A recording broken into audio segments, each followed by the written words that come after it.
Assalamualaikum, selamat sejahtera dan selamat petang. Saya Bakiah binti Syaharudin ingin mengalu-alukan kedatangan tuan-puan ke webinar, siri webinar untuk kali yang pertama di bawah tajaan Breast Cancer Research Translational Research Program IPPT yang bernaung di bawah Breast Cancer Program University Sains Malaysia, dan webinar ini juga dianjurkan oleh Jabatan Perubatan Biomedical, Institut Perubatan dan Pergigian Termaju USM, Kepala Batas Pulau Pinang. Hari ini kita sangat berbesar hati kerana akan dapat mendengar satu ceramah yang bertajuk Kanser Payudara, Maklumat yang dapat membantu anda. Ceramah ini akan disampaikan oleh Dr. Hasmah Hussein. Beliau merupakan pakar bedah onkoplastik payudara yang juga Ketua Unit Kanser Wanita ataupun UNITA, Institut Perubatan dan Pergigian Termaju.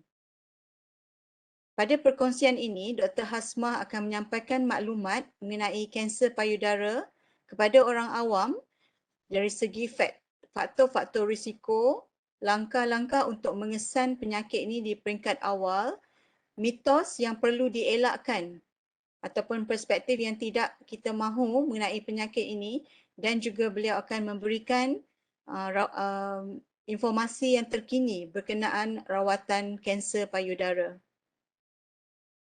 Untuk webinar ini, selepas sesi question and answer akan diadakan di akhir ceramah ini, dan pada ketika itu kita akan mempaparkan QR code bagi staf USM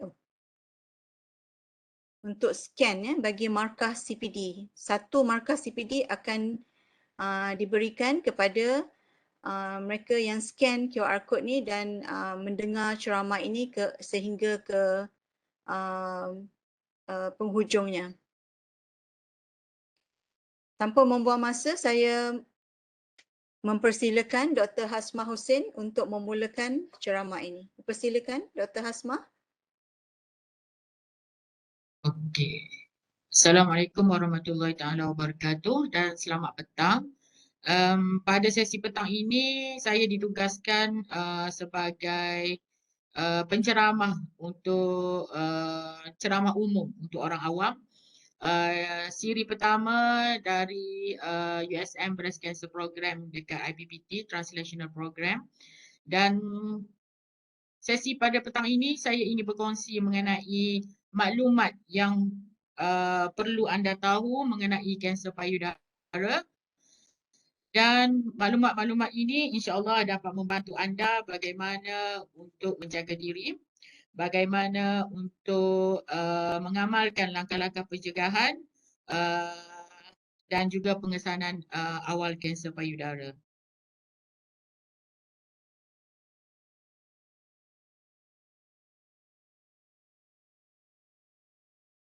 Pada umumnya ketulan pada payudara kita bahagi kepada dua, okey. Ketulan benign iaitu bukan kanser, dan kedua adalah ketulan kanser.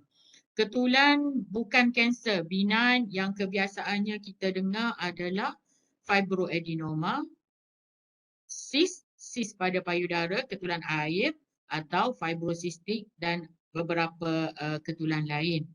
Yang kita tidak mahu adalah ketulan kanser. Walau bagaimanapun, hari ini saya akan berkongsi beberapa maklumat mengenai kanser payudara. Apakah itu kanser payudara? Kanser payudara adalah ketulan yang muncul daripada tisu payudara kita, yang mana ketulan tersebut bersifat boleh membiak, boleh membesar secara tidak terkawal dan mampu merebak ke seluruh badan. Secara umumnya, saya ingin berkongsi bagaimana struktur payudara kita. Payudara kita terdiri daripada lemak, lemak, kawasan lemak, kelenjar payudara, kelenjar dan salur payudara, kulit, puting dan struktur-struktur yang menyokong kelenjar payudara. Kebanyakan kanser adalah timbul pada salur kelenjar. Okey. 80% adalah kanser timbul di salur kelenjar payudara, di salur ni.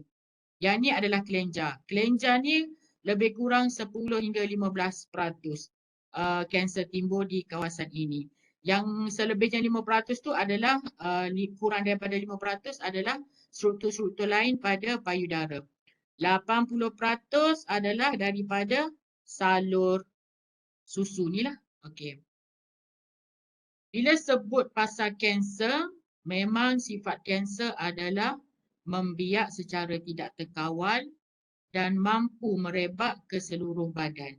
Okey, dalam kanser payudara dia boleh merebak ke kelenjar nodes, kelenjar nodus dekat ketiak dan juga kawasan-kawasan lain yang jauh daripada ketiak seperti dekat tulang selangka, dekat leher dan dalam tulang dada. Okey. Sekiranya kanser tersebut merebak ke organ lain seperti otak, paru-paru, hati dan tulang, ini kita panggil sudah stage 4, tahap 4. Dalam kanser payudara ni suka sangat merebak ke bahagian tulang, terutamanya tulang belakang kerana mereka berkongsi salur darah, payudara dan tulang belakang. Okey.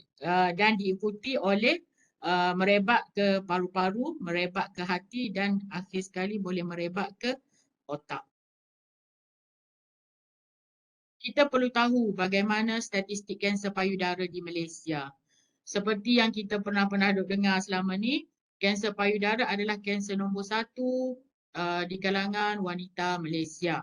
Okey, kanser paling kerap dan tertinggi di kalangan wanita Malaysia. Kalau dikira perbandingan kepada kanser-kanser lain, ia merangkumi 17.7% dan keadaan ini meningkat kepada 19% sekiranya kita berbandingkan dengan kanser-kanser lain. Walau bagaimanapun, kalau kita tengok pada kanser di kalangan wanita, kanser payudara merangkumi lebih kurang 32%, iaitu 1/3 daripada kanser yang dialami oleh wanita Malaysia. Okey. Secara umumnya 1 dalam 20 wanita Malaysia berisiko untuk mendapat kanser payudara. Kalau kita tengok berdasarkan kaum, China dan India mendahului berbanding dengan kaum Melayu. Kalau China dan India 1 dalam 16, Melayu 1 dalam 28. Okey.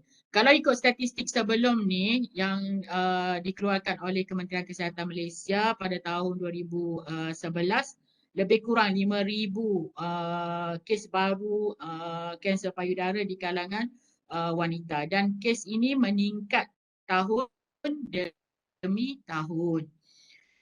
Okey. Yang paling menyedihkan adalah bila kanser payudara ni berlaku, kebanyakan 40 hingga 50%, dekat dengan separuh daripada kes adalah tahap lewat, iaitu tahap 3 dan tahap 4. Okey, ini sangat menyedihkan.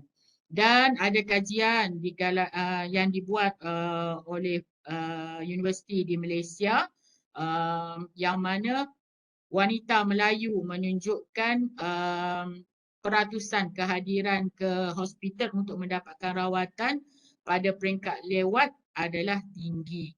Lebih kurang mereka mengambil masa selama 3 bulan sebelum mendapatkan rawatan dekat hospital. Ini agak menyedihkan. 3 bulan masa yang diambil sebelum pergi ke hospital tu sangat tidak bagus kerana potensi untuk kanser merebak tu dalam masa 3 bulan tu sangat tinggi untuk dia merebak ke tempat-tempat lain. Okey. Kalau kita tengok pada statistik yang baru 2018 dan 2020, jumlah kanser payudara di Malaysia 7,593 kes pada tahun 2018 yang mana 40% datang pada tahap 3 dan tahap 4. Okey, masih lagi ramai. Dan statistik 2020 menunjukkan kes baru kanser payudara meningkat lagi kepada 8,418 kes. Okey, ini sangat membimbangkan dan amat menyedihkan sekiranya pesakit datang lewat ke hospital. Okey, kebanyakan wanita yang mengidap kanser payudara di Malaysia adalah umur 45 hingga 55 tahun. Statistik ni tidak berubah daripada tahun 2007 hingga 2020. Statistiknya masih lagi pada umur yang sama. Walau bagaimanapun, yang paling kita tidak seronok adalah kes kanser payudara di kalangan wanita muda makin meningkat. Kalau tengok pada statistik 2020, kanser payudara di kalangan umur muda kurang daripada 40 tahun adalah 14.9%. Okey. Yang ini sangat membimbangkan dan ada laporan dalam berita harian yang menimbulkan isu ini berkaitan dengan kadar kanser payudara semakin meningkat bagi golongan muda iaitu umur kurang daripada 40 tahun. Bila kanser payudara berlaku di kalangan orang muda, banyak isu yang perlu dipertimbangkan sama ada dari segi fertility, dari segi kewanitaan, dari segi untuk mengandung dan melahirkan anak, beberapa faktor yang perlu dipertimbangkan. Kalau kita lihat pada statistik dekat IPPT, kes kanser payudara di kalangan orang muda kurang daripada 40 tahun adalah 17.3. Agak tinggi. 40 hingga 50 tahun, 50 tahun masih dikira sebagai muda, 26.6%. Kalau kita compare dengan negara luar, yang ini adalah carta dari negara Kanada, umur kurang daripada 40 tahun adalah 4% saja. 50 tahun adalah 18% sahaja. Jadi kita memerlukan kajian detail di Malaysia kenapa kanser payudara mudah berlaku di kalangan orang muda berbanding dengan negara-negara lain. Yang ini perlu kajian detail lagi dari tempat kita dan dari negara kita. Kita masuk kepada gejala atau simptom mengenai kanser payudara. Okey. 6 simptom utama yang memberi amaran, yang memberi tanda-tanda kepada kanser payudara. Pertama, terdapat benjolan pada ketulan payudara. Benjolan tersebut sama ada keras, boleh berlaku dekat payudara ataupun ketiak. Kenapa ketiak? Kerana pengaliran cecair daripada payudara, 80% pengaliran cecair limfa tersebut mengalir ke ketiak. Ada juga kes yang mana ketulan tak ada pada ketiak tapi dia ada, ketulan tak ada pada payudara tapi ada ketulan pada ketiak. Okey. Puting dia termasuk ke dalam. Okey. Perbezaan saiz payudara, salah satu nampak besar. Okey. Bentuk nampak lain tak seperti biasa. Terdapat lelehan cecair pada puting. Okey, terdapat eczema atau ruam pada payudara dan juga pada puting. Eczema atau ruam pada puting dan kulit sekitarnya dipanggil areola. Kita sangat mengesyaki kepada kanser payudara. Jadi jumpa doktor sangat penting untuk rawatan seterusnya. Permukaan kulit payudara berkedut seperti kulit oren. Ini adalah 6 tanda simptom amaran kanser payudara. Beberapa gambar yang saya lampirkan di sini untuk menjadi rujukan contoh tanda-tanda kanser payudara yang kita mengesyaki kepada kanser payudara. Tiba-tiba ada lekukan pada permukaan payudara berbanding dengan sebelah satu lagi. Puting termasuk dalam, tertolak ke dalam. Okey, tertarik ke dalam. Kebiasaan puting masing-masing adalah tidak sama. Okay? Ada yang daripada azali lagi termasuk ke dalam. Ada yang jenis terkeluar. Bila kebiasaannya terkeluar tiba-tiba jadi tertarik ke dalam, kita perlu mengesyaki kanser payudara. Puting tidak sama paras kiri kanan tidak sama, perlu mengesyaki. Okey. Saiz payudara tidak sama kanan dan kiri, sebelah besar, sebelah kecil, sebelah cekang, sebelah lembut. Yang ni kena mengesyaki kanser payudara. Permukaan tidak rata dan terdapat benjolan pada payudara. Terdapat lekukan pada kulit payudara. Okey. Ni perubahan pada puting, puting termasuk dalam ataupun eczema pada permukaan puting. Kulit payudara seperti kulit oren, okey. Dan terdapat lelehan ataupun cecair keluar daripada puting, terutamanya serous ataupun bloody discharge, okey. Lelehan cecair selain daripada warna susu. Okey. Yang tu adalah perkara-perkara ataupun tanda-tanda yang perlu kita aware, yang perlu kita beringat sama ada benda ni wujud ke tak pada diri kita. Okey.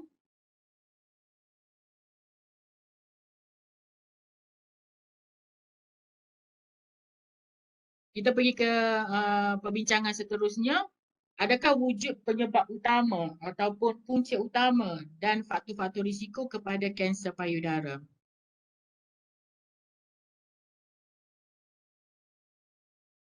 Penyebab tepat kepada kanser payudara masih belum diketahui. Kita masih belum mampu untuk point satu penyebab utama kepada kanser payudara.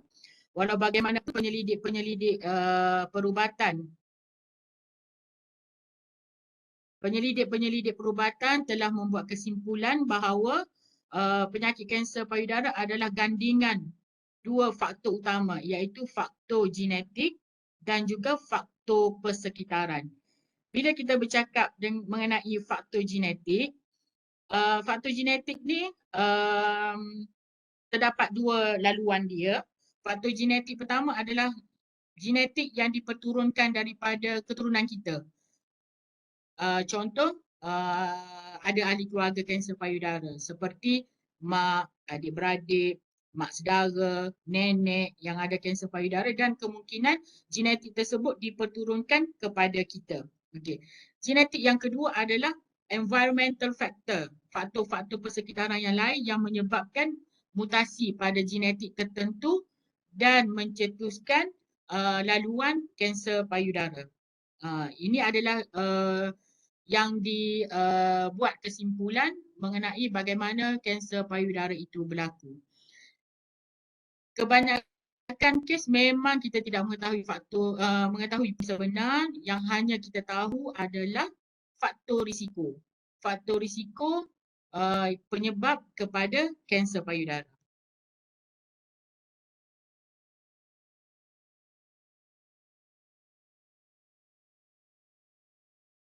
Seseorang wanita harus mengetahui dan memahami faktor risiko yang boleh menyebabkan kanser payudara. Jadi kita perlu tahu diri kita ni ada faktor risiko tak kepada kanser payudara. Dan sekiranya kita mengetahui kita mempunyai faktor risiko tersebut, kita perlu menjalani atau mengamalkan langkah-langkah pengesanan kanser payudara dan langkah-langkah pencegahan. Itu adalah kelebihan kalau kita mengetahui diri kita ni ada risiko ke tak terhadap kanser payudara. Okey.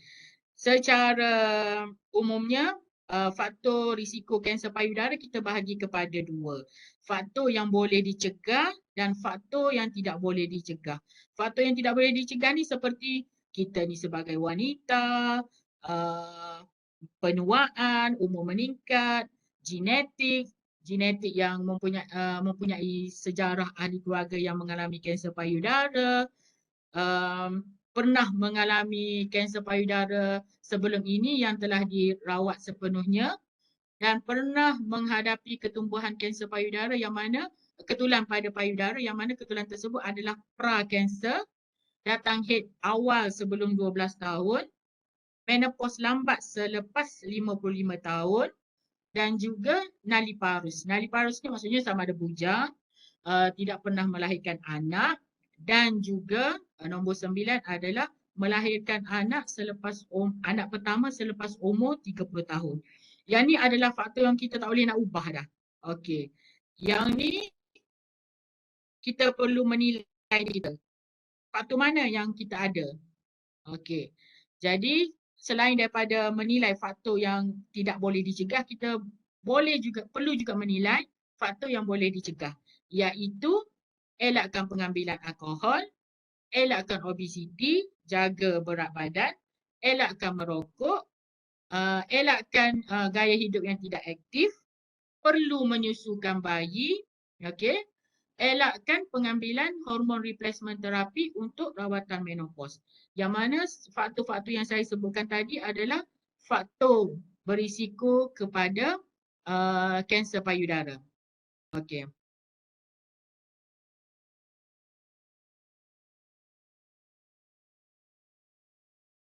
Mungkin akan terdapat persoalan di kalangan kita, adakah saya berisiko kepada kanser payudara sekiranya saya tidak mempunyai faktor-faktor risiko seperti yang saya bagi tahu tadi. Okey, jawapannya adalah tidak. Kenapa? Kerana pesakit kanser payudara 30 hingga 40%, hanya 30 hingga 40% tahu mereka mempunyai faktor risiko, selebihnya 60 hingga 70% tak tahu apa faktor risikonya. Okey. Ada juga yang mungkin boleh bertanya, saya tidak mempunyai ahli keluarga yang menghadapi kanser payudara. Adakah saya masih mempunyai risiko untuk mendapat kanser payudara? Jawapannya adalah ya. Kenapa? Kerana 85% daripada pesakit kanser payudara tidak mempunyai sejarah ahli keluarga. Yang mempunyai sejarah ahli keluarga lebih kurang 15%, yang mana 15% ini terdapat kepelbagaian dari segi jin mutasi, genetik yang mutasi. Jadi kebanyakan kes adalah tak ada pun sejarah ahli keluarga. Oleh yang demikian, walaupun kita tak ada sejarah ahli keluarga yang kanser payudara, kita perlu menilai risiko-risiko lain dan seterusnya mengamalkan langkah-langkah pengesanan awal dan langkah-langkah pencegahan terhadap kanser payudara. Okey, bagaimana langkah-langkah pengesanan awal kanser payudara? Prinsipnya adalah 3. Okey, prinsipnya adalah 3 untuk langkah-langkah pengesanan awal kanser payudara. Pertama, pemeriksaan sendiri payudara. Ini digalakkan dilakukan setiap bulan. Okey. Kedua, pemeriksaan klinikal payudara di klinik bersama doktor ataupun paramedik yang terlatih. Yang ketiga adalah ujian mamogram. Yang ini saya akan jelaskan satu persatu bagaimana pemeriksaan sendiri payudara, kekerapan, pemeriksaan klinikal payudara, kekerapan yang kena pergi ke klinik, ujian mamogram, bila perlu buat ujian mamogram. Saya akan cerita detail dalam slide seterusnya. Okey, untuk langkah pertama, pemeriksaan sendiri payudara. Setiap wanita umur bermula 20 tahun ke atas digalakkan untuk membuat pemeriksaan sendiri payudara sekurang-kurangnya setiap bulan, iaitu hari ke-7 hingga hari ke-10 dari hari pertama haid. Ini kerana struktur payudara kita dah jadi lembut dan senang untuk mengesan ketulan pada payudara. 3 langkah mudah untuk semasa membuat pemeriksaan sendiri payudara, iaitu lihat, rasa dan respon.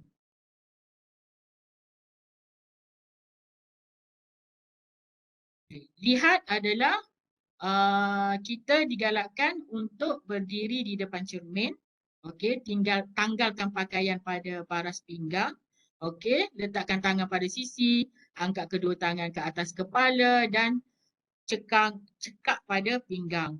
Pada peringkat ini, kita perlu melihat saiz dan bentuk payudara kita, kedudukan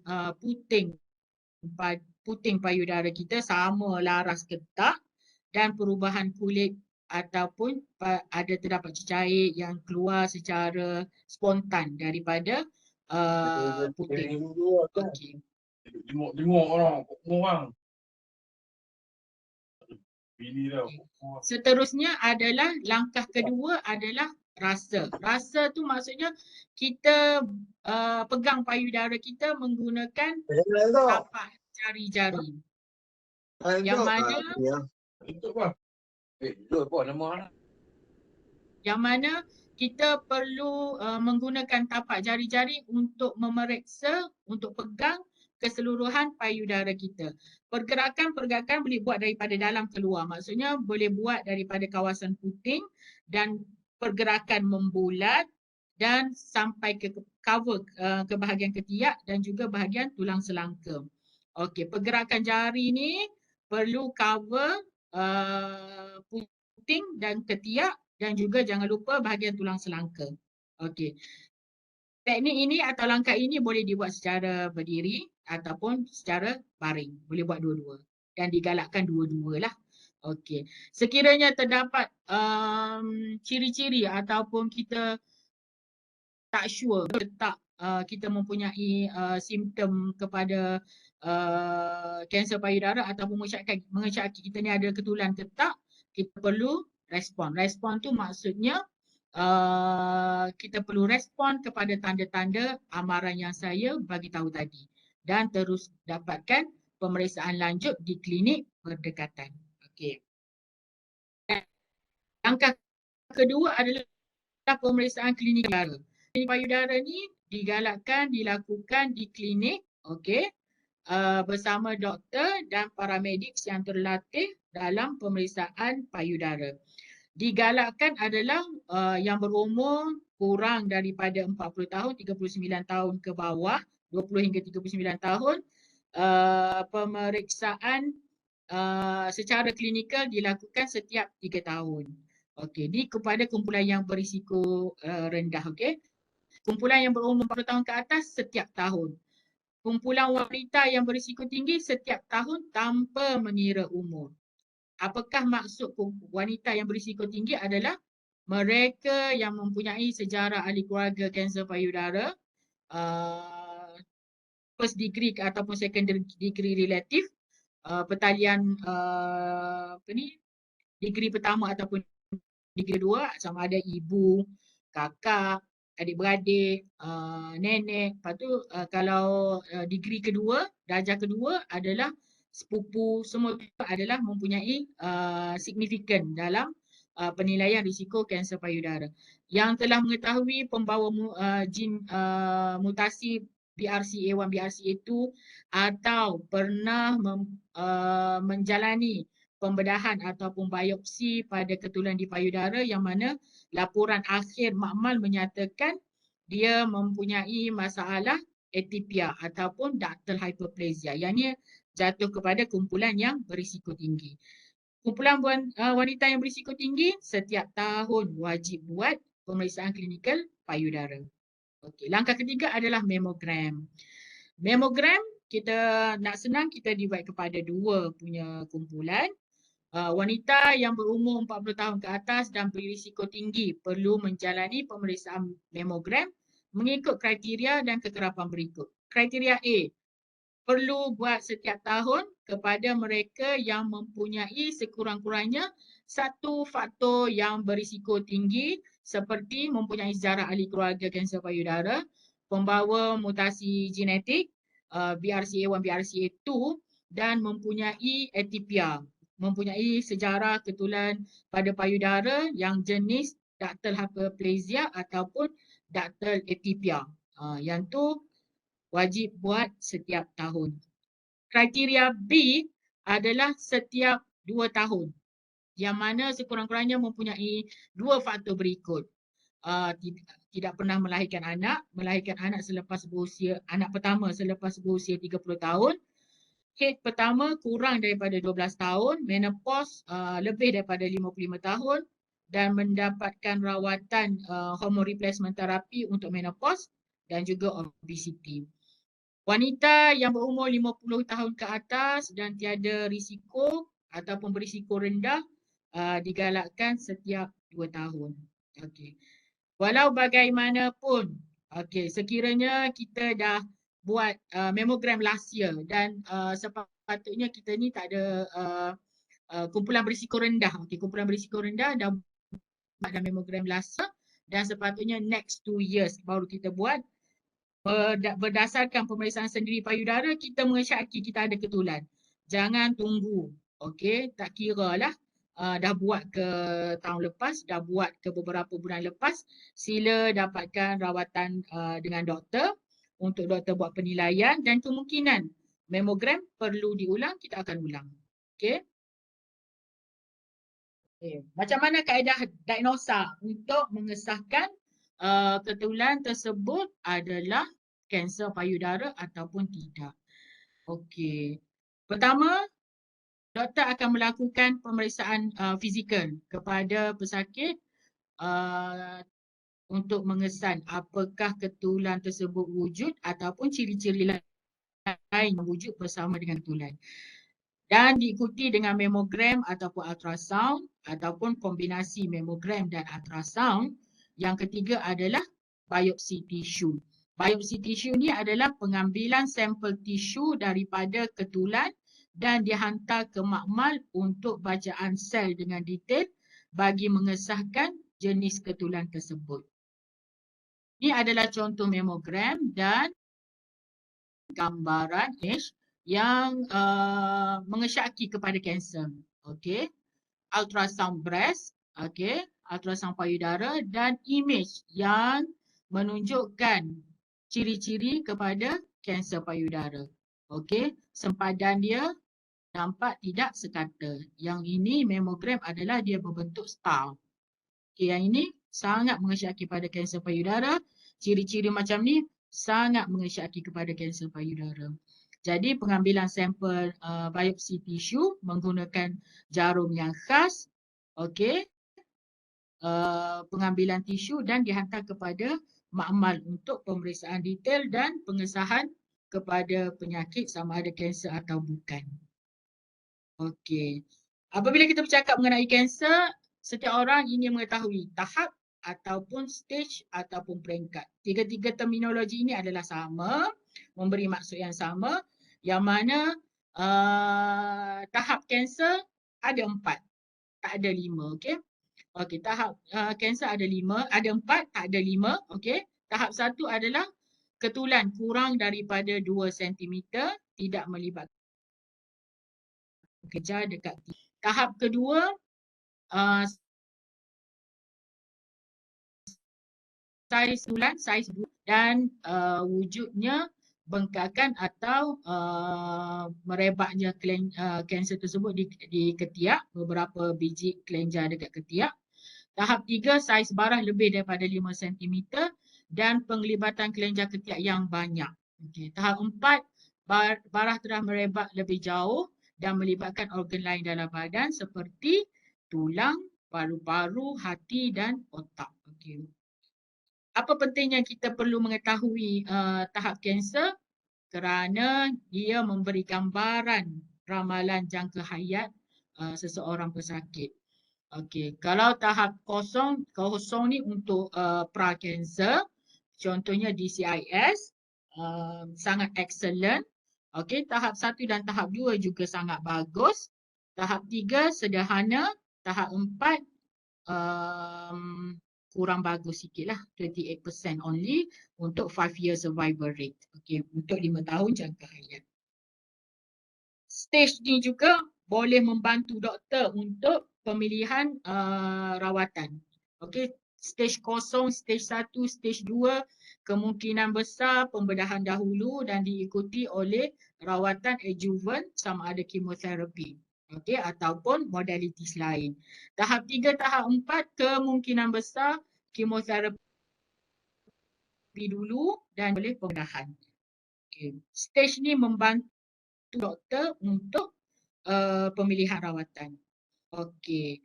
Dalam kaedah rawatan kanser payudara, kita nak senang kita bagi kepada 2. Pertama, operasi dulu, pembedahan dulu diikuti oleh rawatan-rawatan lain, yang ini kita panggil adjuvant. Cara kedua adalah kita bagi kemoterapi dulu dan disusuli oleh pembedahan dan rawatan-rawatan lain yang ini kita panggil neoadjuvant.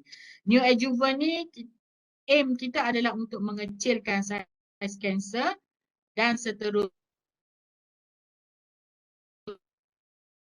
selalu dan disusuli oleh rawatan-rawatan yang lain.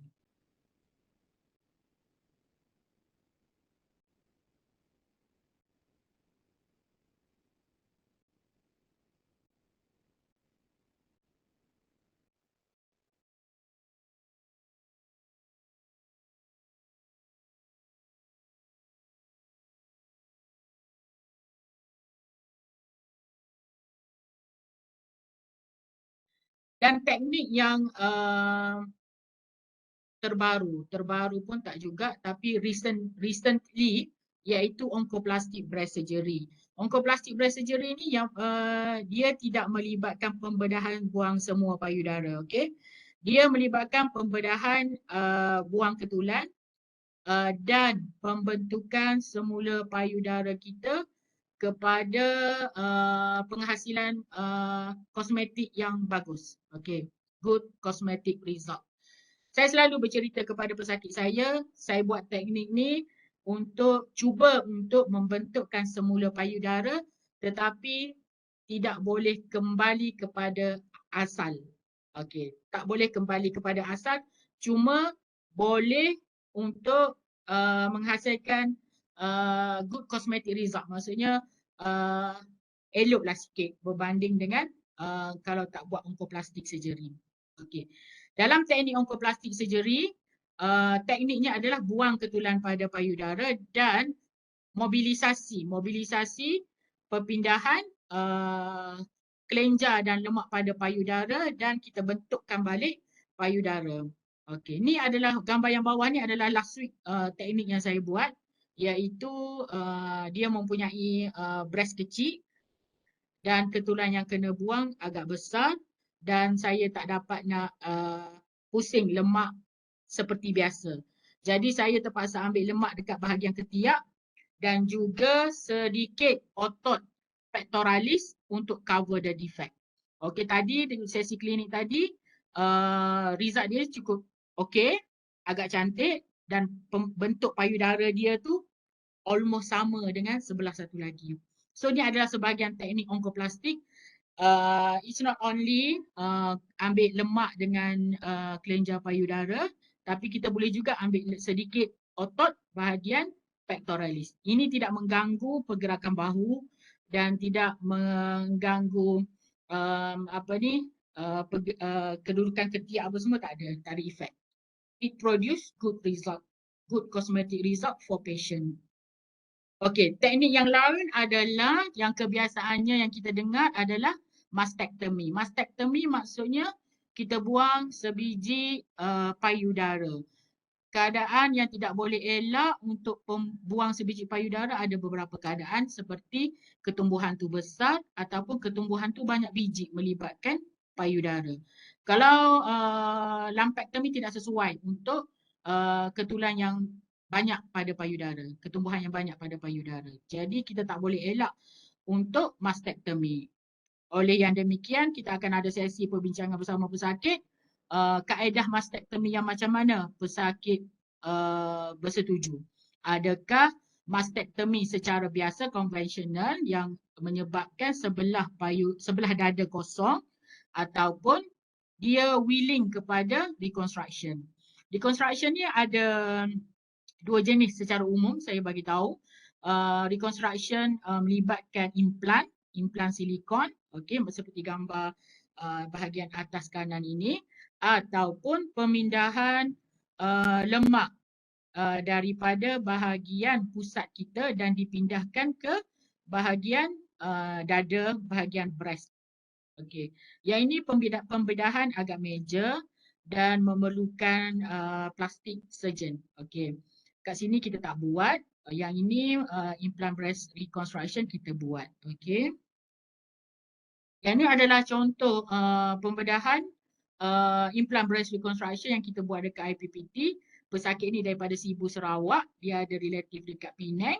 So dia ada dua ketulan pada payudara, bahagian atas dan bahagian bawah.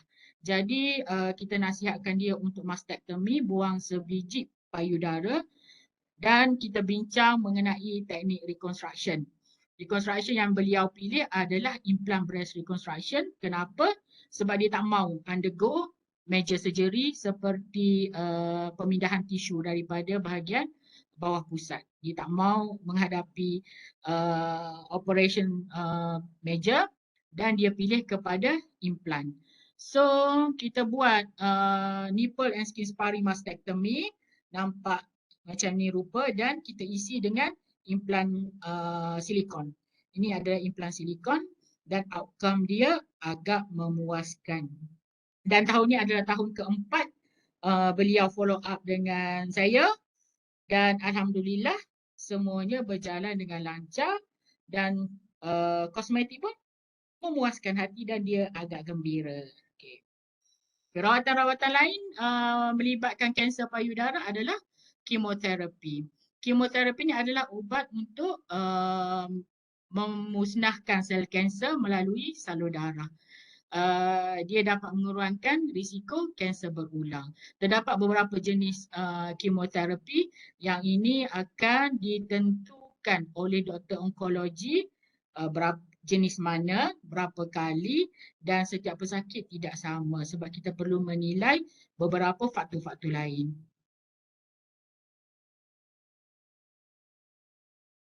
Tidak boleh dielakkan bila kita sebut kemoterapi terdapat kesan-kesan sampingan. Okey. Apa yang kita nasihatkan kepada pesakit adalah kita akan bagi rawatan sokongan terhadap kesan sampingan tersebut dan mereka perlu kuat kerana kesan sampingan ini adalah sementara sahaja. Kesan sampingan yang obvious, yang sangat jelas adalah gugur rambut, loya, muntah, letih. Okey, semua ini kita akan beri rawatan sokongan untuk mengurangkan kesan sampingan akibat kemoterapi. Okey, terapi lain selain kemoterapi adalah terapi radiasi yang melibatkan pemberian. Okey, melibatkan pemberian radiasi ataupun radioterapi kepada payudara ataupun dinding dada ataupun bahagian ketiak untuk memusnahkan sel kanser yang kemungkinan masih tertinggal di dalam tisu payudara yang ada saki-baki. Teknik ini untuk mengurangkan risiko kanser timbul balik selepas rawatan. Berapa kali terapi radiasi itu akan ditentukan oleh doktor onkologi. Ada yang 25, kebiasaannya adalah 25 kali dan dos ataupun berapa kali rawatan radioterapi ditentukan oleh doktor onkologi. Ini adalah contoh bagaimana teknik ataupun prosedur rawatan radioterapi diberikan kepada pesakit. Terapi lain adalah terapi blok hormon, iaitu contohnya adalah tamoxifen, letrozole, yang mana ubat ini, terapi ini menghalang atau mengurangkan paras estrogen dalam badan bagi merawat kanser payudara. Okey. Ada beberapa jenis. Kebiasaan yang kita dengar adalah tamoxifen, seterusnya letrozole pun ada, dan kes-kes pemilihan ubat tamoxifen ke ataupun letrozole akan ditentukan oleh doktor onkologi berdasarkan beberapa faktor yang akan dinilai. Terapi bersasar, targeted terapi yang biasa kita dengar adalah Herceptin. Herceptin ni digunakan khas untuk kanser payudara yang berkaitan dengan overexpression of protein HER2, iaitu ekspresi kanser yang berkaitan dengan ekspresi HER2 positif. Ubat ini sangat bagus dan memberi outcome yang sangat bagus kepada pesakit. Okey. Okey, langkah-langkah pencegahan. Okey. Langkah-langkah pencegahan adalah kita menilai diri kita berada pada mempunyai risiko yang mana. Oleh yang demikian, kita perlu kontrol ataupun mencegah faktor-faktor yang modifiable, yang boleh dicegah. Seperti kekalkan berat badan yang ideal, gerak bersenam, amalkan gaya hidup yang sihat, kekal aktif, tidak mengambil alkohol, elakkan daripada mendapat rawatan hormon selepas menopause. Okey. Pencegahan ni penting melalui melakukan pemeriksaan sendiri payudara, langkah-langkah pengesanan awal melalui pemeriksaan sendiri payudara, menjalani pemeriksaan klinikal secara berkala seperti yang dinasihatkan dan menjalani pemeriksaan mamogram seperti yang dinasihatkan oleh doktor mengikut kriteria yang telah ditetapkan. Perlu bertindak segera, beri fast respon, iaitu mendapatkan rawatan di pusat kesihatan yang berdekatan untuk mengesahkan apa yang kita jumpa semasa melakukan pemeriksaan sendiri payudara.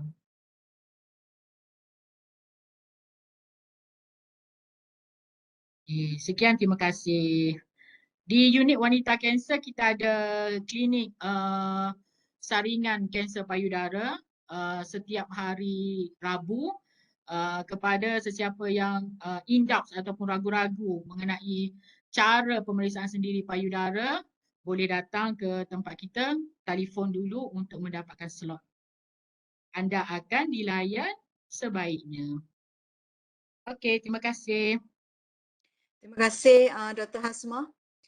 Begitu banyak sekali informasi yang telah Dr. Hasmah kongsikan dengan kita pada petang ini, daripada statistik kepada simptom ataupun gejala, kepada langkah pengesanan awal, faktor-faktor risiko, pencegahan dan juga rawatan. Jadi saya rasa tentu ada banyak persoalan yang ada di minda para pendengar kita pada petang ni, Dr. Hasmah. Saya rasa Dr. Hasmah boleh buka chat box kita. Mungkin boleh Dr. Hasmah boleh pilih soalan-soalan yang Dr. Hasmah boleh jawab, sebab mungkin ada some of the questions already shared by you. So maybe you would like to skip those questions. Boleh silakan Dr. Hasmah. Can you open the chat box? Sekejap, saya tengah open chat box.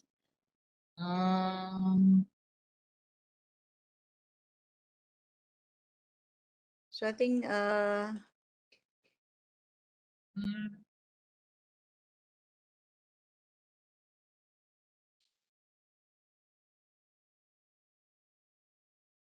is this webinar only for female breast cancer? Untuk slot kali ini kita merangkumi female breast cancer. Kenapa? Sebab male breast cancer dia punya statistik, dia punya peratusan sangat rendah, less than 1%. Walau bagaimanapun pemeriksaan payudara di kalangan lelaki pun kena buat. Walaupun kadar peratusan untuk berlaku kanser payudara which is less than 1%. Kenapa? Sebab bila detected breast mass di kalangan lelaki, ia agak agresif. Kebiasaannya walaupun ketulan kecil tapi dia sudah merebak ke dalam. Okay. How about male breast cancer and reconstruction? Seperti yang saya bagi tahu tadi, male breast cancer peratusan dia rendah, less than 1%. Langkah-langkah dia sama saja, pemeriksaan sendiri payudara. Ada ketulan, please visit us. Okay, visit je pusat kesihatan mana-mana. Okay, dan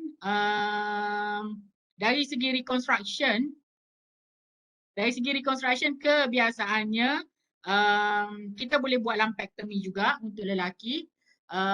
Dan kes yang tidak boleh elak terpaksa mastectomy. Reconstruction untuk lelaki, lelaki nak mold macam mana? Okey, yang ni mungkin kita boleh explore sesi lain sebab lelaki setakat yang saya encounter adalah mereka okey tanpa nipple dengan areola. Okay, they are okay with the flat chest. Untuk reconstruction lain tu dari segi Yang boleh saya fikir adalah mungkin DIEP iaitu mengambil lemak di bahagian area pusat dan pemilihan otot-otot lain seperti gluteal region boleh untuk membentuk mold, untuk membentuk shape dada lelaki. Itu adalah pemilihan yang setakat saya boleh fikir setakat inilah. DIEP reconstruction. Okay. DIEP tu maksudnya dia ambil lemak bahagian pusat atau bahagian area bawah perut dan ditransfer ke bahagian dada untuk penyambungan salur darah dan membentuk balik dada tersebut. Okay? Sebab lemak tu boleh shape ikut bentuk mana yang kita perlukan. Soalan yang seterusnya.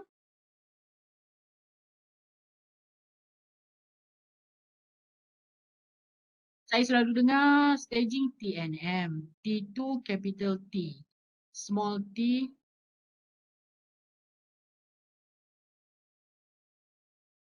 I think it's usually the capital T, right? Ya, kalau ikut staging yang sebetulnya kita pakai huruf besar TNM. Okey. Melainkan kalau ada assessment adalah TNM berdasarkan klinikal, kita letak C kecil kat depan.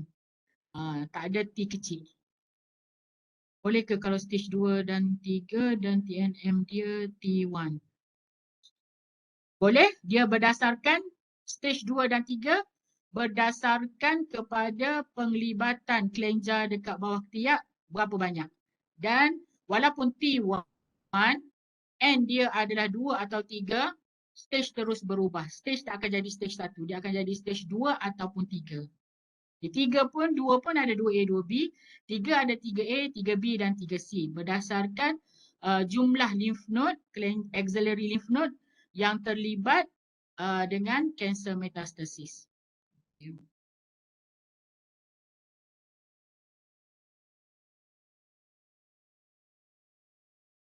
Next question is about HRT, hormone replacement therapy.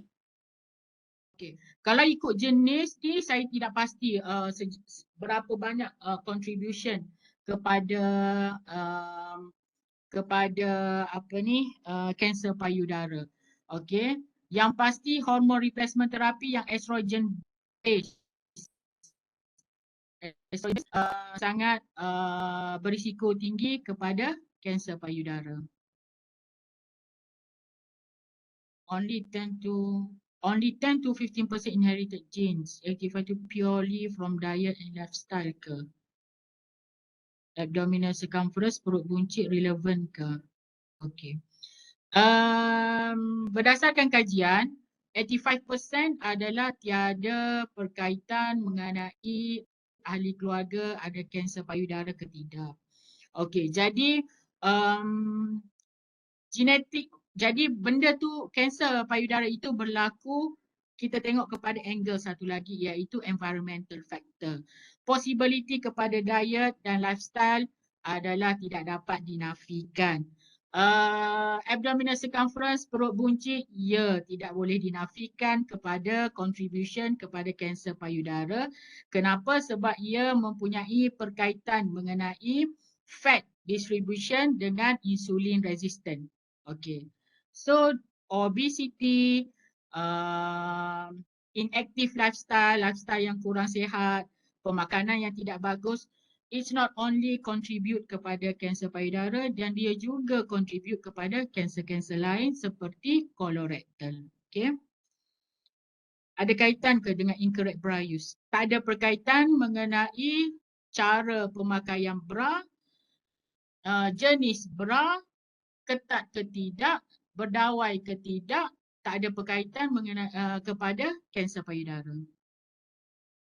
Dr. Hasmah, tentang genetic inheritance tadi kan, walaupun tiada dalam sejarah keluarga ataupun diwariskan, genetic genes itu boleh terjadi secara sporadik kan bila berlaku mutasi. Sporadik.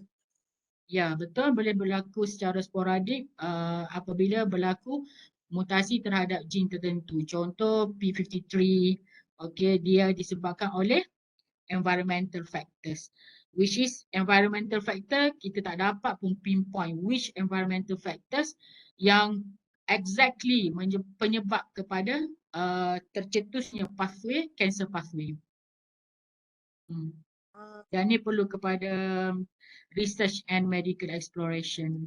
Saya ada soalan tentang genes BRCA1, BRCA2. Kalau kita nak kesan, adakah diagnostik genetik screening ni dilakukan di peringkat mana? Di hospital, di klinik ataupun di makmal swasta? Okey, secara umumnya servis tu kita tak ada, dekat hospital kerajaan kita tak ada. Yang ni available dekat hospital swasta.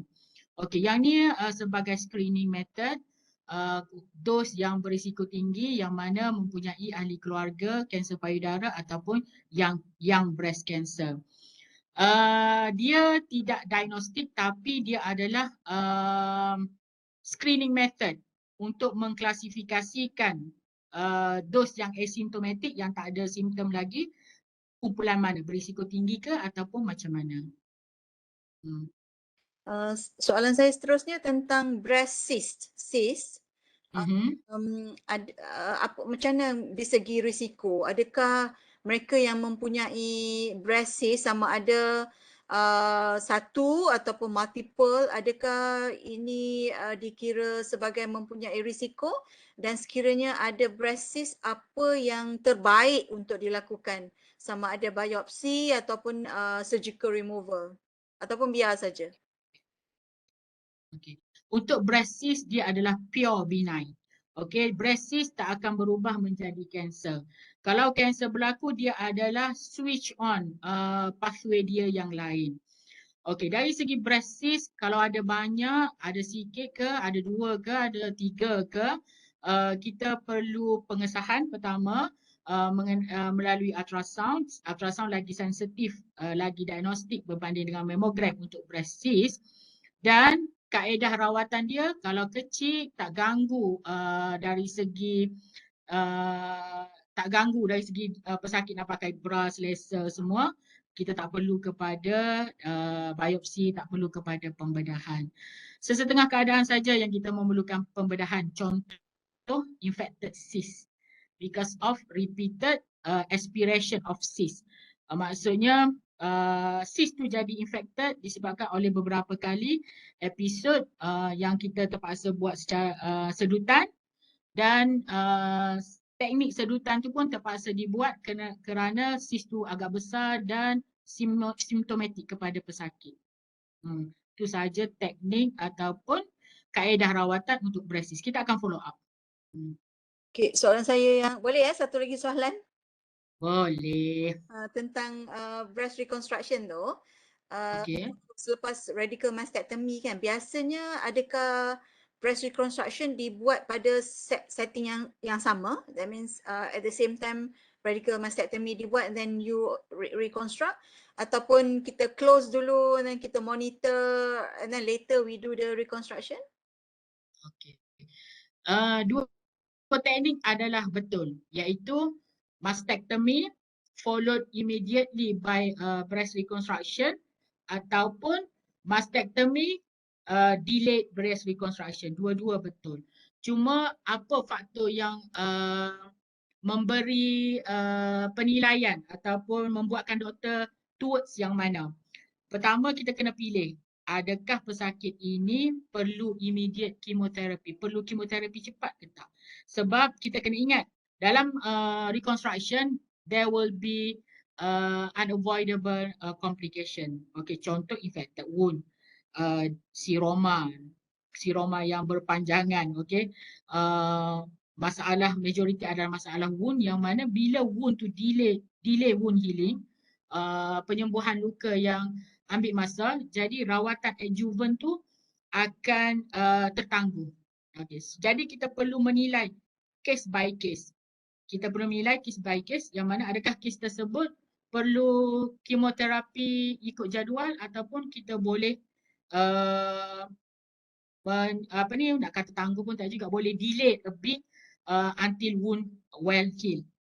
Okay. Dua-dua konsep adalah betul. Immediate reconstruction dengan delayed reconstruction. Dua-dua betul, tak ada masalah. Cuma bila delayed reconstruction selepas radioterapi to the chest, yang ni ada beberapa perkara yang perlu dipertimbangkan. Ada sesetengah pendapat menyatakan agak susah sikit nak buat sebab wound healing after radioterapi akan problem. Okay. Ada juga sesetengah well-trained tempat, dia kata okey. Ikut kepada pengalaman dan kesesuaian tempat masing-masing. Dua-dua konsep adalah betul. Tentang saiz payudara, sebab tadi slide dalam risiko tu Dr. Hasmah tak ada sentuh tentang saiz payudara bagi wanita yang besar, mereka mempunyai big bust. Adakah wanita sebegini lebih berisiko tinggi? Okey, dari segi saiz payudara, dia tidak correlated. Maksudnya dia tidak berkadar langsung dengan faktor risiko kepada kanser payudara. Kepadatan dense breast tu ada berkaitan kepada kanser payudara. Breast yang besar problemnya adalah early detection yang problem. Okey, bukannya berkaitan langsung breast besar kanser payudara, tak ada. Breast besar isunya adalah early detection. Dari segi pemeriksaan sendiri payudara pun agak susah. Okey. Dari segi mammogram pun agak susah sebab nak kepit tu dia ada size dia. Okey. Ultrasound penetration to the wave of the ultrasound to the breast tissue akan ada suboptimal study. Nak buat MRI pun tak kena cupping ataupun tak kena mold dalam MRI. Tu je isu berkaitan dengan big breasted lady. Kebanyakan orang Malaysia C dan D, tak ada lagi lah F, G semua tu. Tapi kalau masa saya training dekat Turki, memang majority of them adalah big breasted lady yang mana reduction surgery adalah common sangat dekat sana.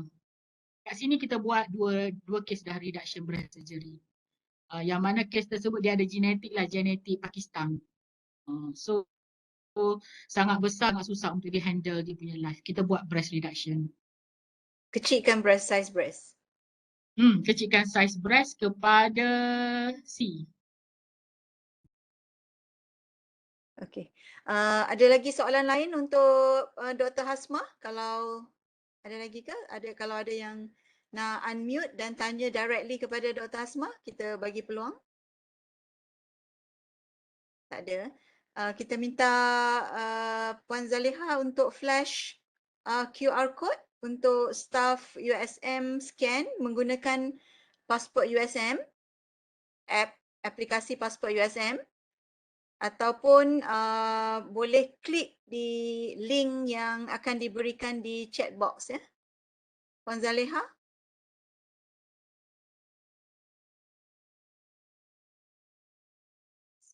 Sementara tu kalau ada nak soal lagi boleh kot, susah nak dapat Dr. Hasmah ni. Nak bercakap panjang lebar petani, kita habiskan masa lebih kurang 1 jam lebih juga. Okay, ini Google Form. Can you put the link to the Google Form in the chat box as well? And siapa yang ada apps Passport USM boleh scan sekarang QR code tu. Sebab lepas ni kita akan tutup lah ya, tak boleh minta minta CPD point lagi. Okey, saya rasa tak ada dah ya Dr. Hasmah soalan. Okey, terima kasih semua. Terima kasih Dr. Hasmah bagi pihak penganjur Breast Cancer Translational Research Program dan juga program Breast Cancer University Science Malaysia. Kita ucapkan berbanyak terima kasih kepada Dr. Hasmah yang sudi meluangkan masa. Kita bagi tepukan untuk Dr. Hasmah.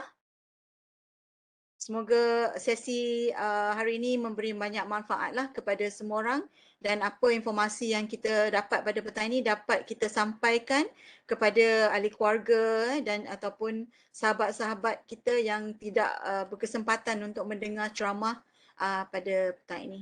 Terima kasih Dr. Hasmah. Assalamualaikum warahmatullahi wabarakatuh. Selamat petang semua.